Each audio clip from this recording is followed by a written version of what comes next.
এবার 2024 সালের রথযাত্রায় জগন্নাথ দেবের মাসির বাড়ির শোভাযাত্রা বের হতে বিকেল থেকে সন্ধ্যা লাগতে পারে, কারণ এবার তিথির ফেরে রথযাত্রার বেশ কিছু নিয়ম, যেমন নেত্র উৎসব, অর্থাৎ রথযাত্রার আগেই জগন্নাথ দেবের স্নানযাত্রার পর তিনি অসুস্থ হয়ে 15 দিনের জন্য চিকিৎসালয়ে থাকার কারণে জগন্নাথ দেবের দর্শন না পেয়ে ভক্তরা খুব দুঃখী ও ব্যাকুল হয়ে পড়েন।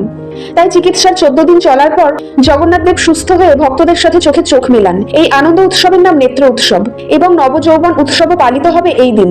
নবযৌবন উৎসবে এই তিন ভগবানকে সোনার অলঙ্কারে রাজবেশে সাজানো হয় এবং রূপোর হাত লাগানো হয়।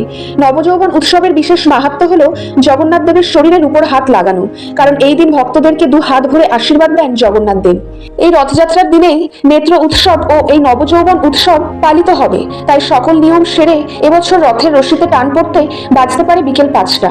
এই কারণেই এই তিন ভগবান তার মাসির বাড়ি পৌঁছতে হতে পারে রাত কিংবা পরদিন সকাল। জগন্নাথ দেবের ভক্তরা চ্যানেলটি সাবস্ক্রাইব করবেন।